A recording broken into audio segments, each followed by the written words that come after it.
Hello à tous et bienvenue sur le podcast Tweep, ta série audio dog-friendly de voyages, d'aventures et de découvertes, toujours accompagnée de ton animal. Aujourd'hui, nous allons parler d'un sport peu commun et d'autant plus pour un chien. Shams pratique le parapente depuis 15 ans et vole maintenant en binôme avec Uka, son samoyed.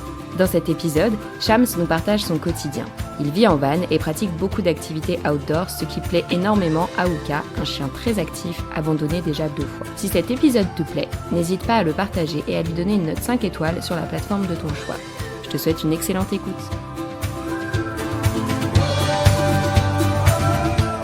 Hello Shams, bienvenue sur le podcast Tweep. Salut.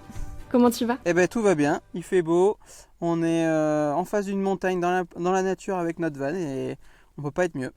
Merci beaucoup d'avoir accepté mon invitation pour partager. Merci de nous inviter. Avec grand plaisir. J'avais vraiment envie de connaître ton histoire et tes aventures avec Uka. Est-ce que, avant de commencer de parler de tout ça, tu voudrais bien te présenter ? Je m'appelle Shams, j'ai maintenant déjà 40 ans. C'est un drame dans ma vie, mais voilà. Tu les fais pas ? Ouais, il paraît, mais bon, c'est dans la tête, il paraît. Donc tant que c'est dans la tête, ça va. Voilà. Complètement. Moi, j'ai arrêté à 25, de toute façon, j'ai bloqué. Voilà. Et je vis dans un van depuis 4 ans maintenant. J'ai eu la chance j'ai un petit peu provoqué la chance aussi, mais j'ai la chance de beaucoup voyager dans le monde avec mon van. Et puis les tournures de la vie ont fait que l'année dernière, je suis rentré à cause du Covid et j'ai adopté une grosse boule de poil qui s'appelle Uka, qui avait déjà 3 ans et qui est maintenant avec moi depuis un petit peu plus de 1 an. Trop bien. Tu m'as dit que l'adoption de Uka était un peu particulière. Est-ce que tu veux raconter tout ça ? Uka, il n'a pas eu trop de chance dans sa vie, on va dire. Il a été abandonné, entre guillemets, remis dans un élevage 2 fois déjà. Et alors les premiers qui l'ont acheté, parce que c'est un pur race, c'est un samoyed pur race, donc il y a quand même un coût quand tu l'achètes dans un élevage.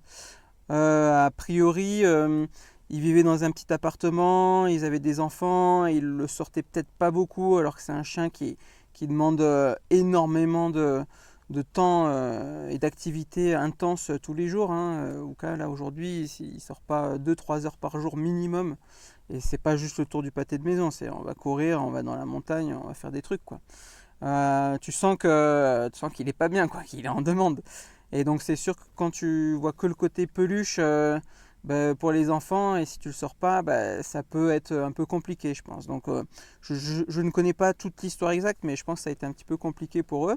Ils l'ont ramené, pas à l'élevage où ils l'ont acheté, parce qu'ils n'ont pas voulu le reprendre, mais à un autre éleveur qui a accepté d'essayer de s'en occuper, de le replacer dans une nouvelle famille, en disant qu'il était un peu trop brusque avec les enfants.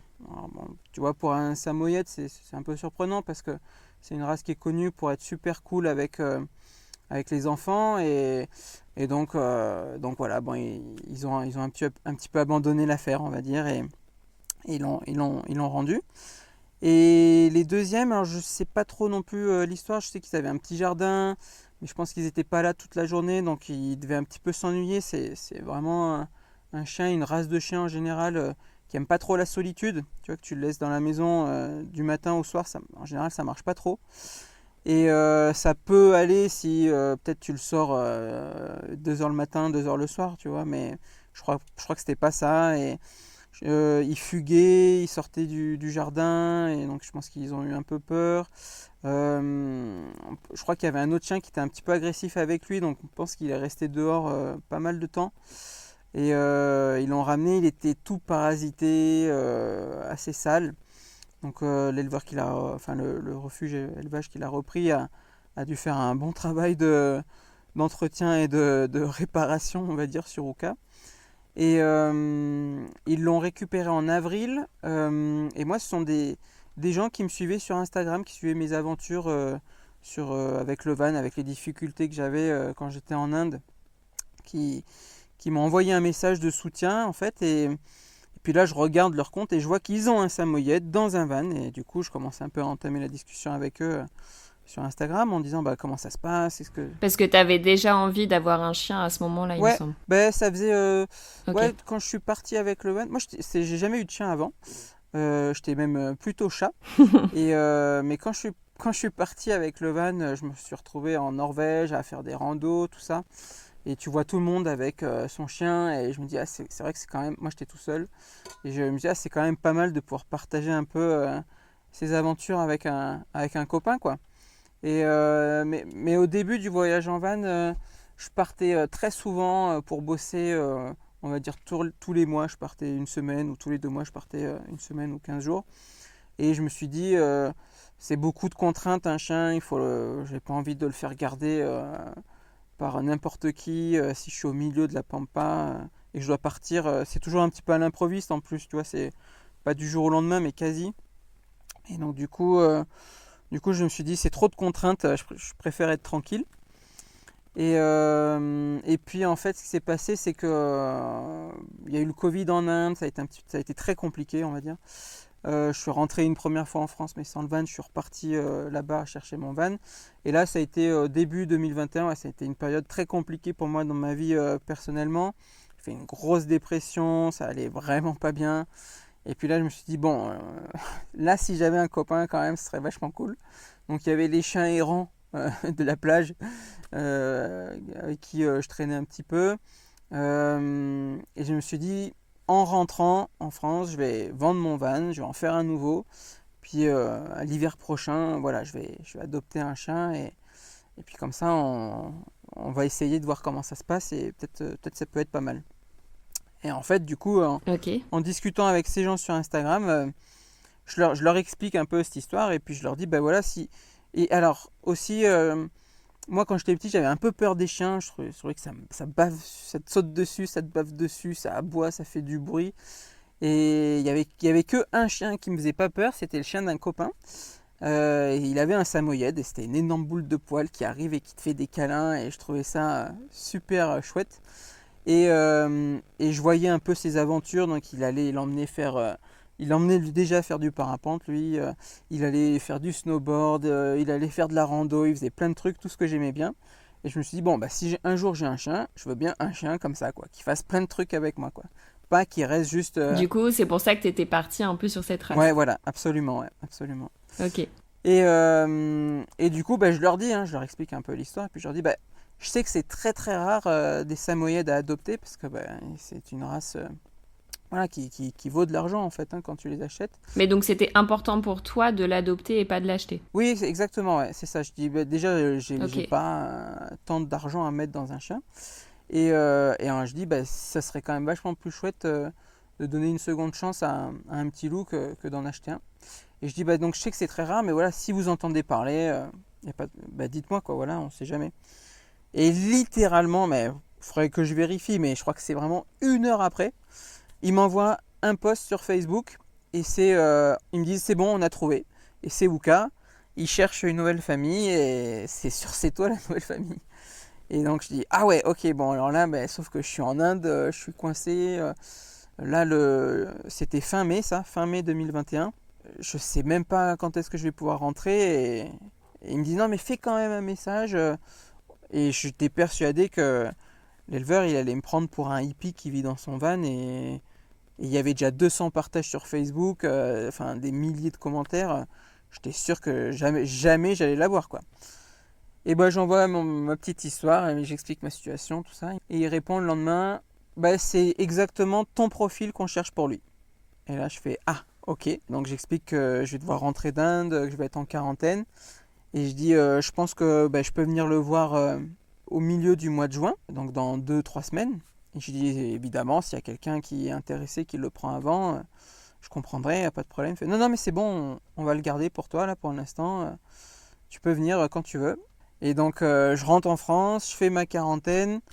Et puis, dès que la quarantaine est finie, je vais chercher la voiture de ma mère. Et puis, je traverse la moitié de la France parce que j'étais dans les Alpes du Sud et Wooka, il était dans les Vosges à ce moment-là. Donc dans le nord-est de la France. Et puis, je passe la journée avec lui. Je l'emmène en voiture, voir s'il n'est pas malade. Parce que quand tu vis dans un van, c'est compliqué si le chien il est malade en voiture. Et à la fin de la journée, il est tellement cool et adorable que je dis à l'éleveur... où est le piège en fait, parce que là je comprends pas que un chien aussi cool que ça il soit abandonné 2 fois, quoi.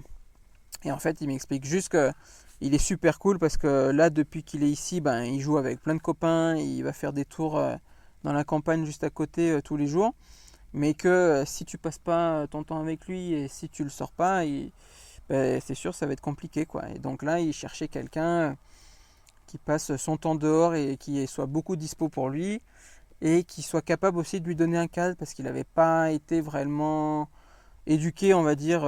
Il savait à peine assis et le rappel, c'était pas tout à fait ça. Mais voilà, en fait, il savait rien faire, quoi. Il comprenait pas grand chose. Donc j'ai dit bon, je réfléchis une nuit, mais en fait le lendemain, enfin je savais déjà que j'allais dire, j'ai dit ok, bah je le prends. Sauf que le van n'était pas encore rentré en France, enfin en Europe. Il est rentré le fin juin, début juillet en Belgique et j'ai dit si ça t'embête pas, garde-le moi encore 15 jours, le temps que le van arrive pour qu'en fait ils comprennent que déjà que ça va être un nouveau maître, un nouveau cadre, un nouveau tout plein de nouveaux trucs. Si là en plus je l'emmène à droite à gauche chez des gens en mode camping, ça va pas le faire. Donc je dis dès que j'ai le van, je viens le chercher et c'est parti. Et il a dit ok, pas de souci. Et le 1er juillet, le matin, j'étais en Belgique pour récupérer le van et le soir, j'ai récupéré Oka. Voilà. C'est une super belle histoire. Et alors, t'as jamais eu de chien et donc t'adoptes un chien adulte qui a déjà été abandonné 2 fois. Ça te fait pas peur? Bah si, en fait, j'avais peur qu'il ait des comportements un peu bizarres, tu vois. Donc c'est pour ça que j'ai dit que je voulais venir le voir déjà, voir comment on allait s'entendre tous les deux et puis voir son caractère. Si je vois qu'il est hyper peureux ou agressif avec moi, ou tu vois qu'il faut avoir un certain niveau de compréhension et dans le comportement du chien, tu vois, là ça allait être compliqué parce que je sais, par exemple, j'ai des amis qui ont trouvé un chien dans la forêt et qui étaient hyper peureux. Ils ont mis plusieurs semaines avec l'aide d'un éducateur à rien que pouvoir l'approcher.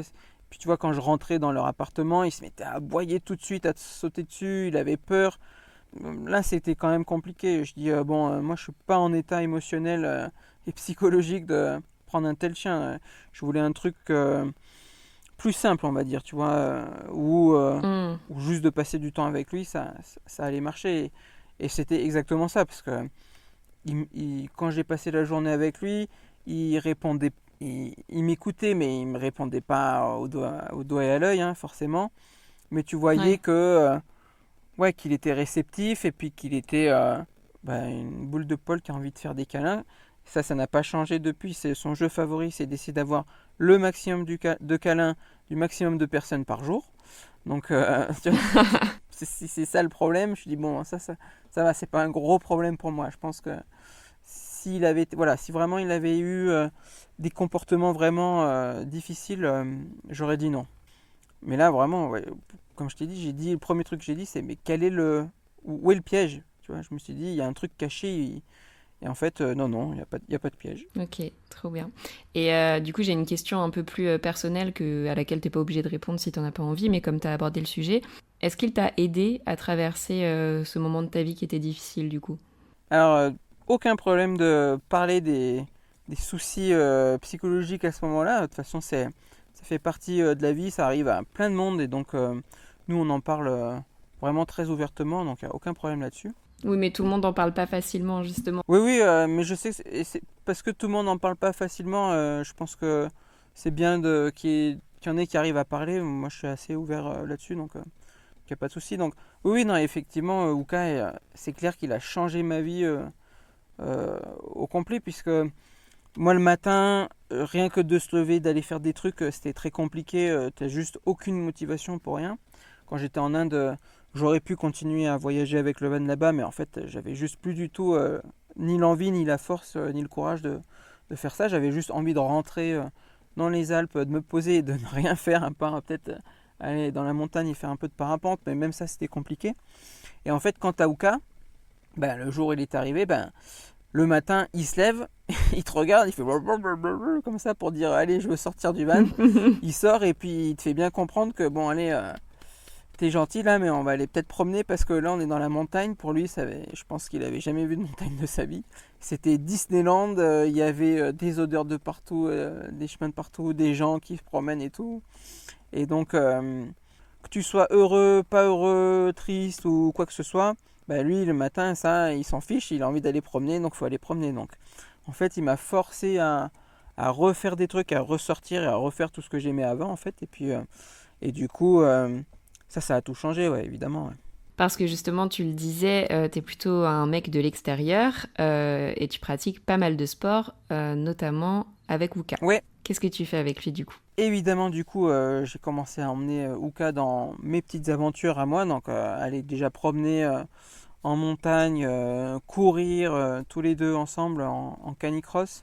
Uka, c'est un chien de traîneau, donc autant profiter de sa génétique, hein, qui est plutôt pas mal. Ce qui a été compliqué, c'est de lui apprendre à ne pas tracter, justement, parce qu'il y a des moments, tu es en ville et tu n'as pas envie qu'il tire comme un taré. Et en fait, ce qui s'est passé aussi, c'est, vu que j'avais pas de chien avant, là je fais une petite parenthèse sur les sports, mais j'ai suivi un cours d'éducation en ligne pour savoir ben, voilà, comment ça marche un chien, comment ça pense, comment ça réagit. Et puis Ok. un petit peu essayer de comprendre leur fonctionnement et ce qu'il faut faire et ne pas faire. Et là, typiquement, T'as fait ça avec qui du coup? alors c'est des cours, c'est en ligne, hein, c'est des trucs sur YouTube qui s'appellent Esprit Dog. J'en ai regardé plusieurs avant d'en choisir parce que quand tu parles d'éducation canine, ben, je crois que tu as un petit peu autant de manières d'éduquer un chien qu'il y a d'éducateurs canins. Donc c'est un peu compliqué. Un Exactement. peu compliqué de savoir ce qu'il faut faire et ce qu'il ne faut pas faire. Et ce que j'aimais bien avec leur méthode, c'était que bah, ils parlent franchement, quoi. Tu vois, ils n'ont pas peur à te dire, bah, ça, c'est, si tu fais ça, bah, vraiment, c'est de la merde, c'est nul, ça va pas marcher. Et j'aimais bien, en tout cas, ça m'a parlé, ça m'a paru très logique, on va dire, et puis très simple comme approche. Ok. Ça faisait sens en tout cas pour moi. Ouais, je trouvais ça logique comme manière de faire. Et du coup, j'ai commencé à essayer de regarder ça. J'en ai regardé d'autres en même temps, mais j'ai bien accroché avec cette méthode-là. J'ai essayé avec Uka, et puis ça marchait assez bien, on va dire, même incroyablement bien et rapidement. Et en fait, de faire ça, voilà, de commencer à faire de la marche à pied, de la rando, de la course à pied, et puis de confronter Uka à des problèmes et de lui montrer des solutions. Par exemple, tu vois, un moment dans la montagne, on arrive sur des cailloux. Je pense qu'il n'avait jamais vu de gros cailloux de sa vie. Il fallait monter sur des blocs rocheux. Tu voyais qu'il était perdu. Et ben en fait, je lui montrais et puis il m'a suivi. Et je crois que tout ce genre de petits trucs, le confronter à des problèmes, lui montrer des solutions, ben ça m'a rendu un peu crédible face à lui. Tu vois, je pense qu'il s'est dit bon, lui, il sait à peu près ce qu'il fait, où est-ce qu'il va. Je pense qu'on peut lui faire confiance. Et, euh, et en fait, très très vite, je pense qu'on a su créer un lien assez fort. En plus, ben, moi je travaille que très peu de jours dans l'année et assez rare. Enfin, c'est assez rare quoi. Et donc, du coup, je passe 24 heures sur 24 avec lui.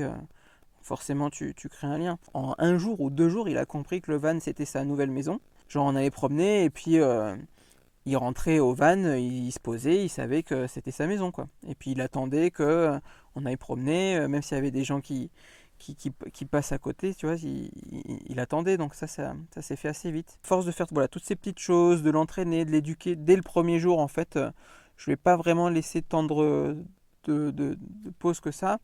On a commencé à faire travailler le rappel, à travailler les assis, couchés, le panier, les trucs basiques, hein, mais dans le jeu, toujours positivement et du coup, bah voilà, je crois que c'est tout ça, ça a fait que ça marche, quoi. Ok.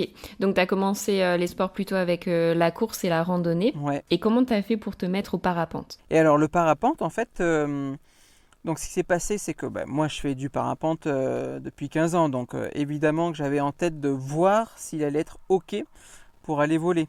Parce que je savais que c'était possible de voler avec son chien, j'ai plein d'amis qui volent avec leur chien, mais je sais que pas tous les chiens aiment voler. Et en fait, donc, ce qu'on a fait, c'est déjà on a commencé par rester avec le van sur un déco de parapente.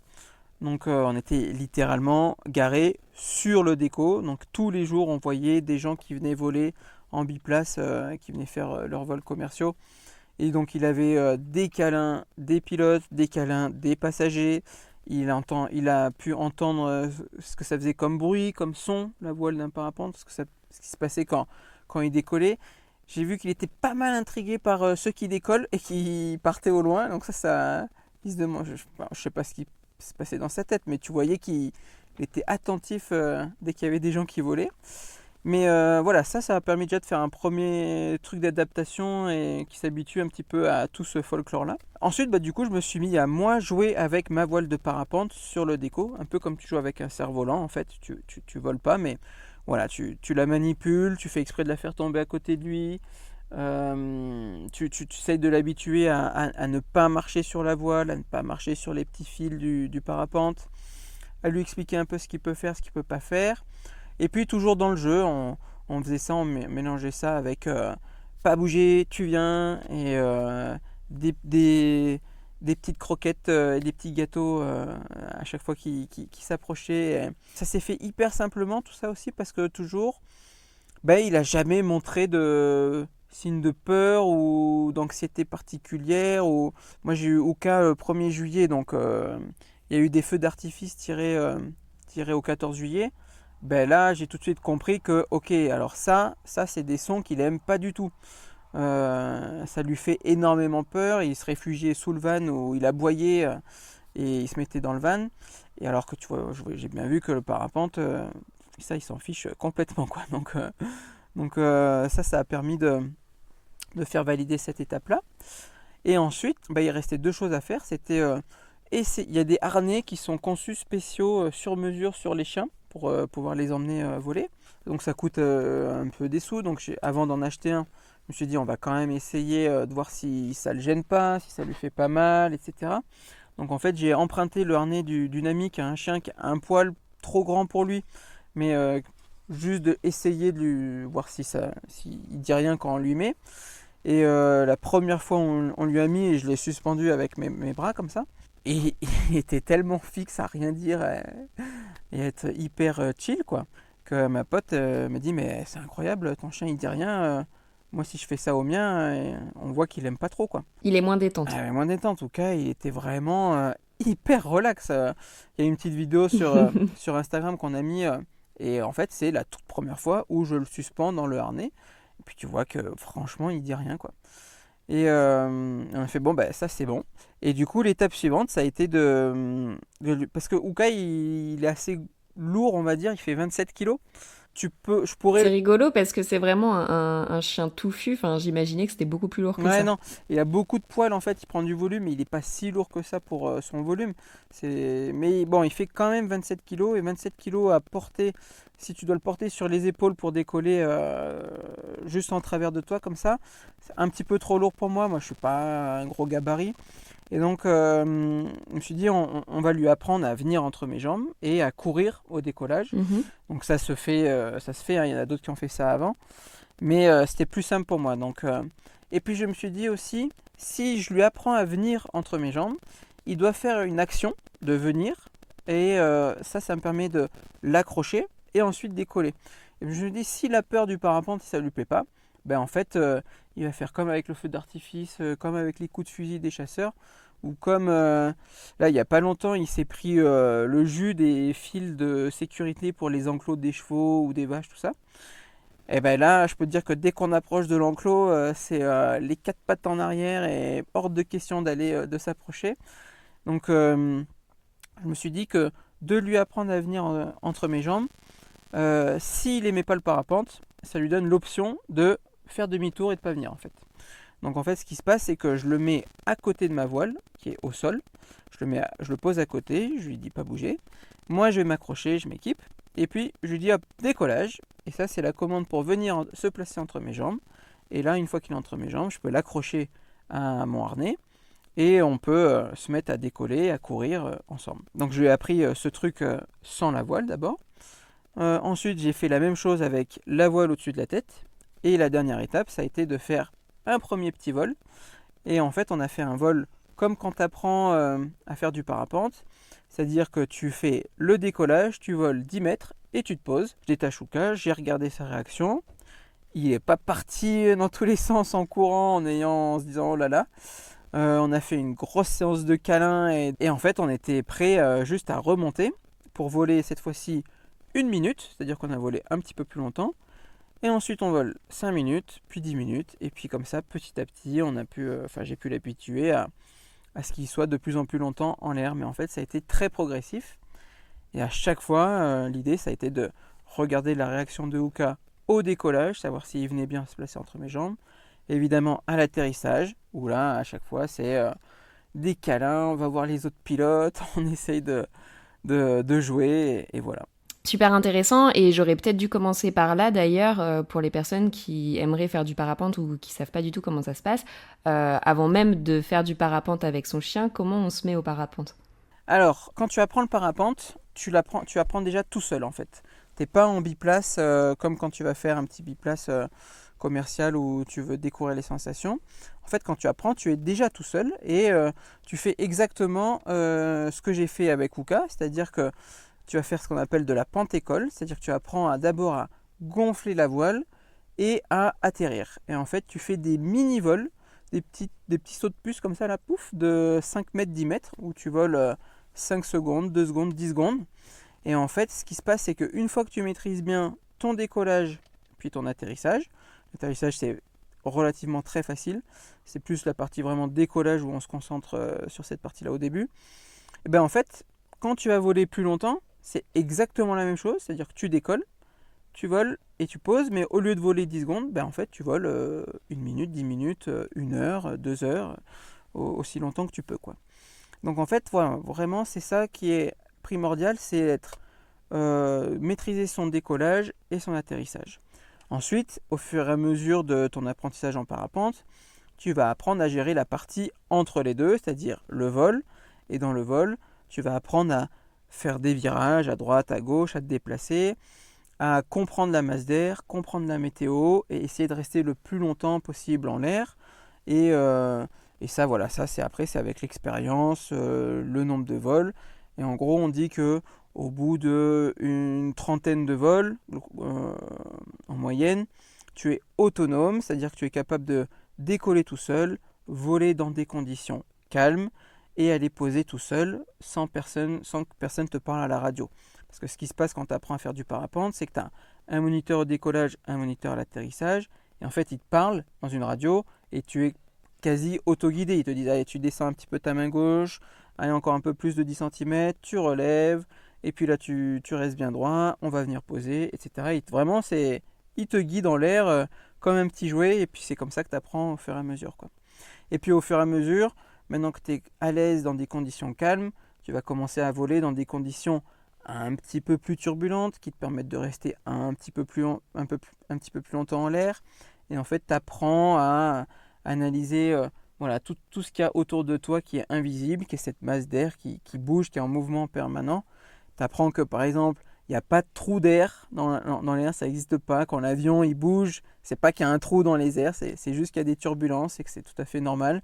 Et voilà, et en fait, tu apprends à voir des choses qui sont invisibles et ça, c'est vraiment passionnant. Tu vois plus du tout le ciel de la même manière après ça, quoi. D'accord. Et donc, tu as dit qu'il fallait à peu près 30 vols pour voler tout seul en autonomie. Ouais, en moyenne. Et combien de vols ou combien de temps il faudrait pour que tu puisses commencer à voler avec un chien ou avec quelqu'un ? Parce que j'imagine qu'il faut un peu plus d'expérience pour emmener quelqu'un. Ouais, exactement. Alors, dans la progression classique en parapente, c'est donc tu voles tout seul.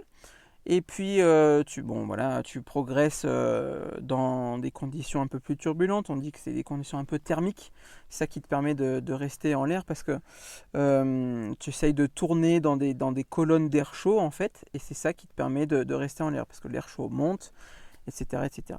Et on va dire que là, ça devient très variable et c'est très aléatoire en fonction du ressenti de chacun. Il y en a qui vont être beaucoup plus à l'aise assez rapidement, mais tu vois, pour emmener quelqu'un en l'air, ensuite en biplace, il va falloir repasser un nouvel examen. Voilà, il y a un examen d'entrée, une formation spécifique, un examen final pour valider ta qualification biplace en fait. Et ça, c'est difficile à dire, hein, mais en général, il faut au moins 2 ans de vol, tu vois, pour pouvoir emmener quelqu'un. Ça peut être un peu plus rapide si tu voles tous les jours, plusieurs heures par jour, que tu fais beaucoup de gonflage au sol ou tu joues avec ta voile, ça va aller beaucoup plus vite. Si tu voles une fois tous les 2 mois, ça va mettre beaucoup plus de temps. Mais voilà, en tout cas, pour emmener quelqu'un en biplace, il faut que tu aies une qualification spéciale, alors que pour voler tout seul, tu as besoin de rien du tout. Rien ne t'empêche d'aller acheter un parapente demain dans une boutique et d'aller voler sur un site. Ça, tu as le droit. D'accord. Par contre, emmener quelqu'un, là, on te demande une qualification spéciale. Et c'est surtout les assurances qui te demandent d'avoir ces qualifications-là. Pour, en cas d'accident, évidemment, tu es responsable de la vie de quelqu'un. Donc il ne faut pas faire n'importe quoi. Et c'est vraiment recommandé de suivre ces formations. Parce que sinon, oui, effectivement, ça peut mal se passer, quoi. Donc voilà, on va dire à peu près 2 ans. Et alors après, pour emmener un chien, là j'ai envie de dire c'est encore un petit peu plus particulier. Ça va dépendre un peu de la taille du chien. Un tout petit chien qui n'a pas d'influence beaucoup sur le comportement de la voile, etc. Et ton vol, ça va être vachement plus simple qu'un chien comme Uka, où il faut courir entre les jambes et tout. Et en fait, ce qui se passe, c'est que les parapentes, c'est un peu comme les voitures. Tu as la Twingo, tu as la voiture de sport, la Ferrari, tu as les minivans, tu as le bus. Et donc, en fonction du poids que tu as sous la voile, tu prends pas la même voile. C'est pour ça que les voiles de biplace, elles sont plus grandes. Et puis, les voiles performantes, elles ont des formes différentes et elles ont des réactions différentes. Et donc, du coup, si tu emmènes un gros chien sous ta petite voile perso, si la taille elle n'est pas adaptée au poids de toi plus le chien, ben voilà, ça va pas réagir de la même manière que quand tu es tout seul. Donc là, il y a encore une petite expertise à avoir en plus. Et c'est pareil, tu peux voler beaucoup en très peu de temps, mais si tu voles pendant longtemps, ça t'amène ce petit feeling en plus, cette petite expérience en plus qui peut pas s'acquérir autrement que par juste le temps passé sous la voile, quoi. Et donc voilà, le truc primordial pour faire voler son chien, ça va être d'être, mais pas juste à l'aise, c'est d'être top maîtrise sur ton décollage, dans n'importe quelle condition, d'être au top sur l'analyse de ta météo et d'être parfait au niveau atterrissage. Si tu es un petit peu aléatoire, que tu maîtrises pas tout à fait la voile dès qu'il y a un petit peu d'air, on va peut-être pas commencer à essayer d'emmener son chien parce qu'on va déjà essayer d'être bon nous tout seul. Et si là ça va, et ben là du coup, oui, tu vas pouvoir emmener ton chien sans trop de soucis, quoi. Ok. Et tout à l'heure, tu parlais du fait que toi, t'emmenais Uka donc en harnais entre tes jambes. Mais a priori, il existe d'autres solutions pour ceux qui veulent emmener leur chien en parapente. Oui, voilà, les plus petits chiens, tu peux prendre, c'est le même genre de harnais, sauf qu'au lieu de l'accrocher entre tes jambes, il va se retrouver sur tes genoux, en fait. En travers de toi, il est posé sur tes genoux quand tu voles, tu vois. D'accord. Et en fait, au décollage, tu le portes au niveau de ta poitrine. Donc, tu cours un peu avec lui. Et une fois en l'air, quand on s'assoit dans la sellette, nous, dans nos sellettes à nous, on est assis très confort. On n'est pas suspendu comme dans un baudrier d'escalade. C'est très très confort en l'air. Du coup, le chien se retrouve posé sur tes genoux. Et voilà, il est en travers. Et voilà. Donc ça, c'est une autre option. D'accord. Et est-ce que à partir du moment où tu t'es mis à voler avec Uka, tu as dû changer justement ton matériel de voile, de sellette, etc. ou tu as gardé le même ? Alors, oui, j'ai changé. J'avais commencé avec le matériel que j'avais et on a changé pour un matériel qui soit plus adapté justement au poids de moi plus Uka. Voilà. Donc du coup là on a vraiment du matos qui à la fois est très léger, ce qui me permet de monter en haut des montagnes, mais qui me permet de, même quand il n'y a pas de vent, parce que le vent aide à poser et à décoller en douceur, on va dire. Quand il n'y a pas de vent au décollage, il faut que tu cours. Et quand il y a du vent, et voilà, l'atterrissage, il faut que tu cours. Et quand il y a du vent, tu n'es pas obligé de courir. Tu peux carrément décoller limite sur place et poser sur place. Et avec une voile plus adaptée, et ça me permet de même voler quand il n'y a pas de vent. Et du coup, de poser tout en douceur, même avec Uka. Voilà. Pour lui, tu as un matériel spécifique. Tu utilises quoi, mis à part son harnais ? Il est de quelle marque ? J'ai fait 3 questions en une, désolée. Ouais. Donc, on va dire le matériel de parapente, il n'est pas plus spécifique que quand je vole tout seul. Moi, je vole avec exactement la même chose que quand je vole tout seul. Mais par contre, Uka, lui, il a son harnais qui est fait que pour le parapente. et qui a été développé par une marque qui s'appelle Repair, qui est à Annecy, et qui fait de la réparation de voiles, du contrôle de matériel, et qui développe des petits produits atypiques comme ça.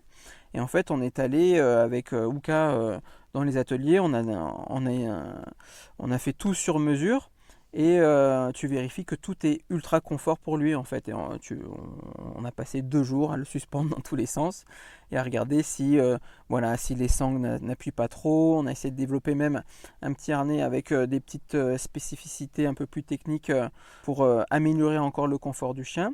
Et voilà, et du coup on se retrouve avec un truc qui ne lui coupe pas la respiration, qui est très agréable pour lui, qui est tout en mousse, c'est tout rembourré, et voilà. D'accord. Et les personnes qui auraient besoin d'un harnais spécifique pour leur chien peuvent se rendre également chez cette marque pour en faire? Oui, absolument, ouais.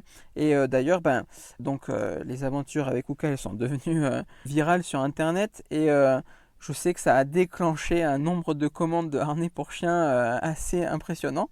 Donc ça c'est rigolo. Il y a même des gens qui viennent en disant on veut le harnais de Uka. Celui-là, pas un autre. Ouais, alors que bon, c'est tous les mêmes, mais bon, voilà. De toute façon, il va être adapté à chaque chien, vu que chaque chien est différent et qu'il faut adapter les mesures pour chaque chien. Donc, mais c'est rigolo, ouais. Si on repart sur une journée type, entre guillemets, d'une journée où tu vas faire du parapente avec ton chien, comment ça se passe? Tu fais des randonnées aussi en amont, ou tu vas sur les spots et tu décolles directement?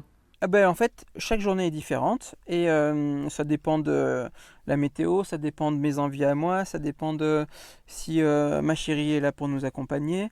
Donc, il y a des jours où on va aller faire une grosse rando de 20 km, je sais pas, tu vois, ou même un bivouac sur 2 ou 3 jours, comme dans les Dolomites, on est allé en bivouac. Il y a des jours où on part juste pour courir avec Uka en canicross. Il y a des jours où j'ai envie d'aller voler, donc on va aller voler avec Uka. C'est vraiment aléatoire, il n'y a pas de règle, il n'y a pas de journée type. Et c'est en fonction vraiment des envies, quoi. Ok. Et est-ce qu'il y a un vol en particulier ou une aventure en particulier qui t'a plus marqué qu'une autre que tu aimerais partager? Je sais pas si je pourrais dire qu'il y a un vol en particulier, on va dire, je pense, le tout premier vol, où t'appelles Uka, il y avait des gens qui nous regardaient en plus et tout, ils disaient il va voler avec son chien, incroyable. Et on a volé vraiment 10 secondes, hein, et puis là tu poses et puis tu le détaches et puis tu vois que il n'est pas traumatisé du tout, il est super chill, et on fait plein de câlins et puis on remonte ensemble avec la voile sur l'épaule et puis on redécolle. Ça c'était quand même une chouette journée, c'était vraiment un chouette moment. Et puis ensuite, je crois, le lendemain, on a fait le premier vrai grand vol où on vole vraiment au-dessus de la vallée un peu plus longtemps et tout ça. Et c'est là où j'ai pris la photo d'ailleurs, qui est devenue virale, et la première petite vidéo où vraiment tu dis c'est cool quoi. Là c'est cool, on va pouvoir vraiment crapahuter en haut des montagnes et puis redescendre en volant. Là ça va être vraiment super chouette. Et puis surtout, ce qui était cool de voir, c'était que il était aussi calme que ça. En fait, j'avais filmé pas forcément. Je savais pas que ça allait faire le buzz. C'était pas du tout calculé, hein. À cette époque-là, on avait 50 followers sur le compte de Uka, tu vois. On n'était pas les premiers à voler. Enfin, je n'étais pas le premier à voler avec mon chien. On s'attendait absolument pas à ce que ça prenne cette ampleur. Et en fait, je filmais surtout pour voir un peu sa tête. Ok. Parce que vu qu'il est entre mes jambes et devant moi, je voyais pas trop. Donc en l'air, je voyais qu'il disait rien, qu'il bougeait pas. Mais moi, j'avais filmé pour regarder un petit peu si tout allait bien. Et puis quand tu regardes sur la vidéo qu'il est aussi calme que ça, puis juste, il regarde ce qui se passe. Un de ses trucs favoris, c'est un peu une commère, ce chien, c'est de regarder tout ce qui se passe autour de lui. Et il adore être en hauteur. Tu vois, quand on va en montagne, il se met au bord d'une petite falaise ou sur un caillou. Et il regarde tout ce qui se passe autour de lui. Voir, ok, bon, il y a des gens. Ah, il y a un petit animal qui passe et tout. Et là, en l'air, en fait, il fait exactement la même chose, quoi. Il regarde, il est hyper calme, quoi. Et donc, de regarder et de voir qu'il était aussi calme dès le début, c'était chouette, quoi. C'était sympa. Ouais, ça ouvrait une porte à la suite de toutes les aventures que vous pourriez vivre ensemble, en fait. Oui, tu te dis, moi je fais du parapente depuis plus de 15 ans, donc, et un de mes trucs préférés, c'est d'aller en haut d'une montagne avec la petite voile, le petit sac super léger, puis de redescendre en volant. Puis je dis, si tu peux faire ça avec Uka, c'est cool, parce que sinon ça veut dire que faut que j'attende que ou je laisse au van, ou bien il faut que ma copine le garde, et que du coup, voilà, bon, ça fait un peu le truc en solo. C'était pas trop l'idée, quoi. Tu vois, j'aurais sûrement beaucoup moins volé que ce que je vole maintenant, du coup. Ouais, c'est sûr. Et est-ce que tu aurais d'autres conseils à partager aux personnes qui nous écoutent qui souhaiteraient s'y mettre aussi? Alors, si c'est des gens qui font pas du tout de parapente, aller dans une école, il y a plein d'écoles à peu près partout. C'est peut-être un petit budget au début, mais c'est indispensable. Voilà, hein. C'est quand même vachement mieux que d'apprendre tout seul. En général, ça va mal se terminer. C'est une activité, le parapente, qui est comme le vélo. Tu vois, il y en a qui vont mettre ça en sport extrême. Mais en fait, tu peux faire du vélo autour de chez toi sur une petite route, il va rien se passer. Et puis tu peux faire une descente dans la montagne où c'est raide à 45 degrés, et là c'est pas la même, et là, tu tombes, tu te fais mal. Alors que en parapente, effectivement, le vrai truc, c'est si tu as un problème et que tu tapes le sol, tu peux te faire mal. Mais tu peux voler dans des conditions très très calmes où il va rien se passer.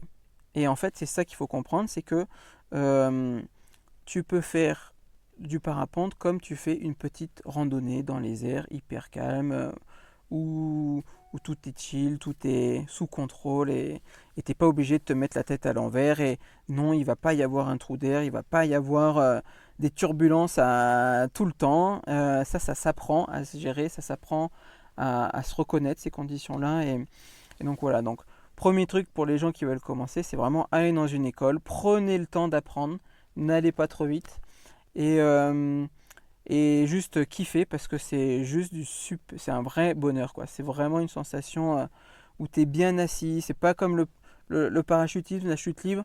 Voilà, ça, c'est des grosses sensations. C'est vraiment, faut sauter de l'avion. Ça fait une grosse prise dans le ventre. Là, ça fait des gros chatouilles dans le ventre. Parapente, non, voilà, c'est vraiment calme. Déjà, on saute pas en parapente, on décolle. C'est-à-dire que tu cours pour décoller. Tu vois, c'est très progressif. Tu peux poser en douceur. Et voilà, et s'il y a un problème, c'est que juste l'humain a fait une erreur. Voilà, donc si tu veux pas faire d'erreur, on y va doucement et on prend le temps d'apprendre. Voilà. Et si tu veux voler avec ton chien, donc premier truc, c'est d'être un très bon pilote toi-même, tout seul. Et si vraiment tu es en parfaite confiance et en parfaite maîtrise, il faut pas hésiter à essayer, parce que si le chien il est ok, et je dis bien si le chien il est ok, parce que pas tous les chiens sont ok, c'est un super truc à partager, hein. C'est comme, là pour nous, c'est comme aller faire de la rando ou aller courir, hein. C'est une activité, juste un truc de plus. On l'a emmené faire du paddle aussi, et on fait plein de trucs, et voilà, à chaque fois c'est de regarder si le chien il kiffe ou pas, quoi. Trop bien. Merci beaucoup pour tous ces conseils qui sont super intéressants, puisque justement, comme tu le dis, toi maintenant le parapente c'est comme aller en randonnée, et je pense que d'en parler ça aide aussi à pouvoir se rendre compte de tout ce qu'il est possible de faire avec son chien, et on peut faire beaucoup plus que juste une balade, quoi, surtout de nos jours avec tout ce qu'il existe. Oui, parce que avec le succès sur internet, on a eu pas mal de commentaires aussi négatifs, et en fait je pense que les gens ils comprennent pas trop comment ça marche déjà, parce qu'il y en a eu pas mal qui se demandaient comment on faisait pour sauter de l'avion, pas mal qui pensent qu'on est à 200 km/h et qu'il lui faut des lunettes de protection, alors qu'en fait on vole à 30 km/h, ou quand il court il va aussi vite, des fois il va même plus vite. Donc non, il n'a pas besoin de lunettes de protection, ça lui fait pas mal aux oreilles, parce qu'on n'a pas des dénivelés d'altitude on ne saute pas à 10 000 mètres d'altitude, on ne saute pas d'un avion. Donc il y a beaucoup de méconnaissances entre déjà ce que c'est le parapente, et puis comment ça marche, et puis ce qu'on fait. Et pour pas mal de personnes, il y en a pour qui un chien c'est fait pour rester sur le canapé de la maison et aller dans le jardin, et pas faire de trucs. Et là je leur dis, mais en fait moi quand je vais faire un vol en parapente, c'est moins dangereux que quand on prend la voiture et qu'on va faire les courses, quoi. Parce que en voiture, je suis pas à l'abri qu'il y ait un taré qui nous rentre dedans au carrefour parce que il est bourré, ou parce que il a pas vu le stop. Là, en l'air, déjà il n'y a pas beaucoup de monde, et puis c'est un élément que on maîtrise, c'est-à-dire que je sais si ça va être turbulent ou pas à l'avance. Donc moi je vole que dans des conditions hyper calmes avec Uka et du coup ça se passe très très bien. Donc en fait il y a beaucoup de méconnaissances et puis de gens qui pensent que voilà, un chien c'est pas fait pour faire des trucs alors que moi je pense le contraire quoi. Je pense que un chien c'est fait pour kiffer la vie avec son maître et faire plein de trucs. Donc voilà, et en tout cas moi je vois la différence de Uka. Depuis qu'il est avec nous, il est vachement plus calme et serein et c'est un chien qui est bien dans ses pattes quoi on va dire. Dans l'annonce il y avait marqué qu'il était brusque avec les enfants, qu'il fallait pas d'enfants. Et là cet été on avait des petites 5 ans qui faisaient du poney sur lui en lui tirant les oreilles. Il bronche pas quoi, il dit rien. Donc non en fait il était pas brusque avec les enfants et je pense qu'il avait juste pas le cadre de vie qui lui allait bien quoi. Oui, après, quand tu abandonnes un animal, faut bien que tu donnes une raison à ce que tu fais. Mais bref, et justement, ton histoire avec Uka est un super exemple de comment justement tu réponds aux besoins de ton chien en fonction aussi notamment de sa race, etc. On a fait un épisode là-dessus avec Claire de la Niche qui sont les besoins vitaux, donc boire, manger, dormir, mais aussi les besoins de dépenses physiques, les besoins de dépenses intellectuelles, les besoins de mastication. Enfin voilà, il y a tout un ensemble comme ça de besoins et clairement, rester sur le canapé ou aller dans le jardin, c'est pas suffisant à répondre à leurs besoins. Oui, c'est ça. Donc sortez, faites du sport avec eux, c'est super important. Oui, c'est ça, surtout si tu as un chien qui est actif, on va dire. Et on pense que Uka, c'était peut-être même un hyperactif si ça existe chez les chiens. Quand tu as un samoyède ou un husky, un chien de traîneau ou un chien très sportif en général, puis que tu le laisses sur ton canapé, forcément tu vas contre un petit peu les gènes et la nature même du chien et ça va être difficile que ça marche quoi. Même si tu l'aimes de tout ton amour et que tu essaies de lui donner un maximum de câlins, en fait, c'est clair qu'à un moment ça va poser un problème. Je pense dans la vie du chien et dans sa manière d'être et dans son comportement. Moi je suis pas un expert des chiens, mais je vois la différence de comportement de Uka et sa manière, à quel point il est calme et il est cool avec tout le monde dans n'importe quelle situation. Et maintenant, par exemple, je vois, y a des jours, c'est pas tout le temps heureusement, mais il y a des jours où moi j'ai besoin de bosser sur l'ordi par exemple, j'ai pas le temps de sortir pendant un jour, où il pleut tout simplement, on vit dans un van, il pleut des cordes et j'ai pas envie d'aller courir sous la pluie ou de le sortir sous la pluie. Et en fait, maintenant c'est pas grave, il dit rien, il reste hyper calme à dormir toute la journée parce qu'il sait que par contre demain, le lendemain, là on va aller faire un méga tour en compensation, on va aller faire une belle rando, on va aller faire un coup de parapente en montant en haut de la montagne et il va se régaler. Donc il a trouvé cet équilibre et il sait maintenant que il sait que s'il y a un jour où on va pas trop sortir, derrière pendant les 5 jours suivants on va faire plein de trucs et ça va aller quoi. Donc je pense que c'est vraiment très important de respecter la nature pour l'équilibre du chien quoi. C'est clair, je suis 100% d'accord avec toi là-dessus. Est-ce que vous avez prévu des prochaines aventures ?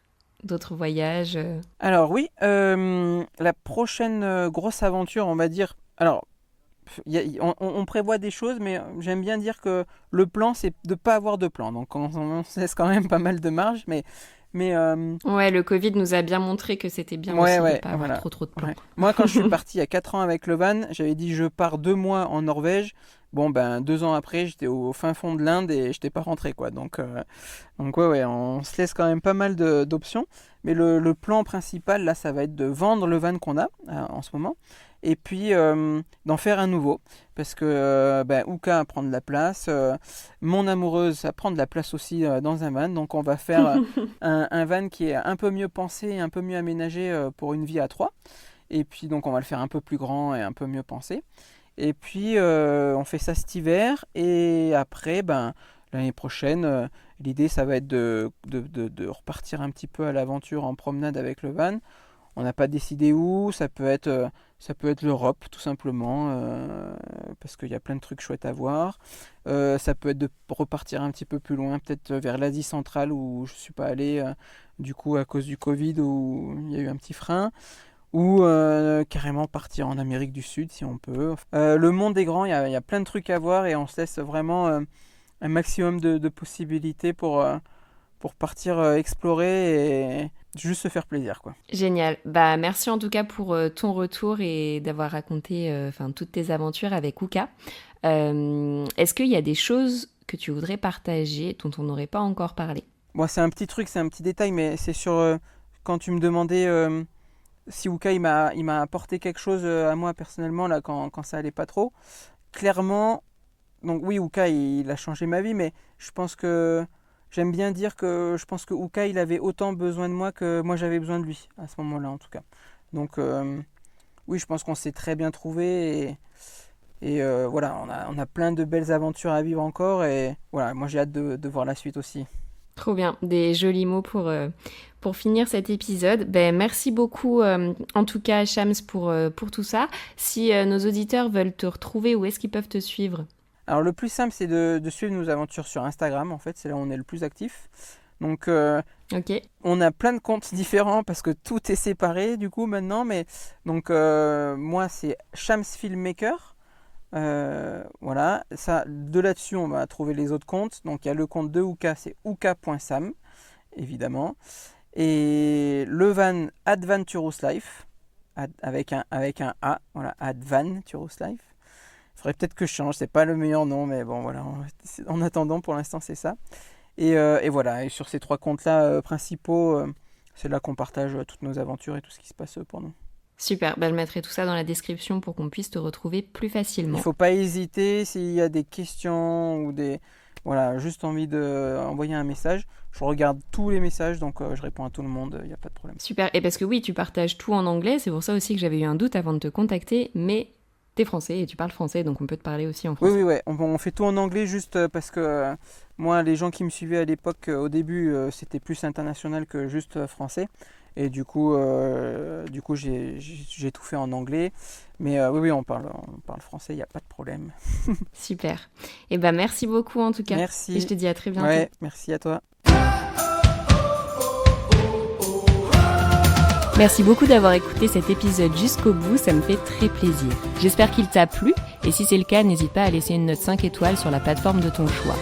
Si tu découvres Twip en même temps que cet épisode, Twip, T-W-I-P, est une application dog-friendly qui te permet de découvrir plein de spots accessibles aux chiens en France et ailleurs. Tu peux la télécharger sur le store de ton choix, dès maintenant, elle est 100% gratuite. On propose également un guide de voyage pour avoir toutes les astuces pour emmener son chien facilement avec soi, que tu retrouveras sur notre site internet www.twip-app.com. En attendant, nous on se retrouve sur l'Instagram de Twip pour faire connaissance et je vous dis à très bientôt.